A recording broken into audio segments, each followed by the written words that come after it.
Numbers from 1 to 50 are written on a slip of paper and put in a box.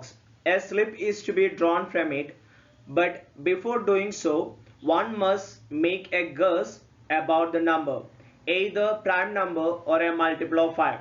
Which is the better guess? അതായത് 1 മുതൽ 50 വരെയുള്ള എണ്ണൽ സംഖ്യകൾ ഓരോന്നും ഓരോ കടലാസ് കഷ്ണങ്ങളിൽ എഴുതി ഒരു പെട്ടിയിലിട്ടിട്ടുണ്ട്. ഇതിൽ നിന്നൊരു കടലാസ് എടുക്കണം. അതിനു മുമ്പ് കിട്ടാൻ പോകുന്ന സംഖ്യയെക്കുറിച്ച് അഭാജ്യ സംഖ്യ എന്നോ 5ന്റെ ഗുണിതം എന്നോ ഒരു ഊഹം പറയണം. ഏത് ഊഹം പറയുന്നതാണ് നല്ലത്? എന്തുകൊണ്ട്? സിമ്പിൾ ആയിട്ട് പറയണമെന്നുണ്ടെങ്കിൽ ഒരു ബോക്സിൽ 1 മുതൽ 50 വരെ എഴുതിയിട്ടുള്ള സംഖ്യകൾ എഴുതിയ പേപ്പറുകൾ ഇട്ടിട്ടുണ്ട്. അതിൽ നിന്ന് നമ്മളൊരു പേപ്പർ എടുക്കണം. പക്ഷെ ആ പേപ്പർ എടുക്കുന്നതിന് മുമ്പ് നമ്മളൊരു ഗസ് പറയണം. നമ്മൾ എടുക്കുന്ന നമ്പർ ഒന്നെങ്കിൽ ഒരു പ്രൈം നമ്പർ ആയിരിക്കും, ഇല്ലെങ്കിൽ ഒരു 5ന്റെ മൾട്ടിപ്പിൾ ആയിരിക്കും, 5ന്റെ ഗുണിതം. ഇതിൽ ഏത് പറയുന്നതാണ് ഏറ്റവും നല്ലത്? ഏതിനാണ് സാധ്യത കൂടുതൽ?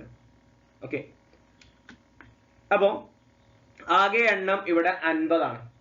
ഓക്കെ, 1 മുതൽ 50 വരെയുള്ള സംഖ്യകൾ അറിയുമ്പോൾ ആകെ എണ്ണം 50 ആണ്. ഇനി പ്രൈം നമ്പേഴ്സ്, അഭാജ്യ സംഖ്യകൾ. എന്താണ് പ്രൈം നമ്പർ അല്ലെങ്കിൽ എന്താണ് അഭാജ്യ സംഖ്യകൾ? 2 ഫാക്ടർ ഉള്ള സംഖ്യകളെയാണ് നമ്മൾ അഭാജ്യ സംഖ്യകൾ അല്ലെങ്കിൽ പ്രൈം നമ്പർ എന്ന് പറയാം. ഓക്കെ, അതായത് 1ഉം ആ സംഖ്യയും ഗുണിച്ചാൽ മാത്രമേ നമുക്ക് കിട്ടുള്ളൂ. നമുക്ക് നോക്കാം. ഇതാണ് നമ്മളുടെ പ്രൈം നമ്പേഴ്സ് വരുന്നത്. 2നെ 1 × 2 വെച്ചിട്ട് മാത്രമേ നമുക്ക് കിട്ടുള്ളൂ. അതേപോലെ 3 1 × 3, 5നെ 1 × 5 വേറൊരു സംഖ്യ വെച്ചിട്ടും കിട്ടില്ല. പിന്നെ 7, 9 ഒന്നും ഇവിടെ വരാത്ത എന്താ വെച്ചാൽ 3 × 3 9 ആണ് അല്ലെ. ഇതിനിടയിൽ വരാത്ത എല്ലാ സംഖ്യകളും വേറെ ഏതെങ്കിലും സംഖ്യ വെച്ച് മൾട്ടിപ്ലൈ ചെയ്താൽ കിട്ടുന്നതാണ്. 15 5 × 3 വെച്ചാൽ കിട്ടും.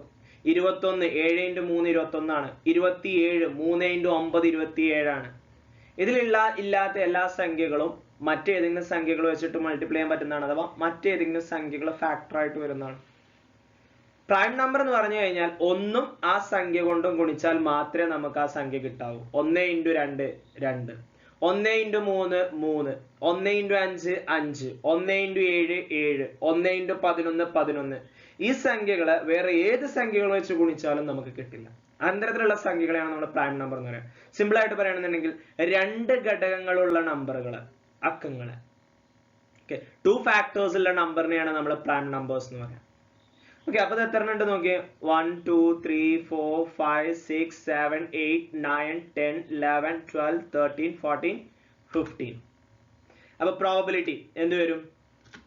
15/50, 15/50 എന്ന് വരും. കാരണം നമുക്ക് പ്രൈം നമ്പർ എത്ര ഉണ്ട്? 15 ഉണ്ട്. അപ്പൊ 15/50.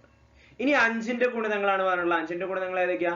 5 10 15 എന്ന് പറഞ്ഞു പോകുന്ന അല്ലെ. 5 10 15 20 25 30 35 40 45 50. എത്ര ഉണ്ടെന്ന് കൗണ്ട് ചെയ്ത് നോക്കിയേ. 1 2 3 4 5 6 7 8 9 10. എത്രണ്ണേ ഉള്ളൂ? 10 ഉള്ളൂ. അപ്പൊ അതിന്റെ പ്രോബബിലിറ്റി വരുന്നത് 10/50 ആണ് അല്ലെ. അപ്പൊ ഇവിടെ തന്നെ നമുക്ക് കിട്ടി ഏത് പറയാനാണ് ഏറ്റവും സാധ്യത, ഏറ്റവും നല്ലത്? പ്രൈം നമ്പർ പറയാനാണ് ഏറ്റവും നല്ലത്. കാരണം എന്താ? അത് 15 ഉണ്ട്, മറ്റത് 10 ഉള്ളൂ. പ്രൈം നമ്പർ കിട്ടാനാണ് ഏറ്റവും കൂടുതൽ സാധ്യത. അപ്പൊ നമ്മൾ ഗസ് ചെയ്യുന്ന നമ്പർ ഏതായിട്ട് പറയുന്നതാണ് നമുക്ക് ഏറ്റവും നല്ലത്? പ്രൈം നമ്പർ പറയുന്നതാണ് നല്ലത്. കാരണം അതാണ് കൂടുതൽ. ഓക്കെ.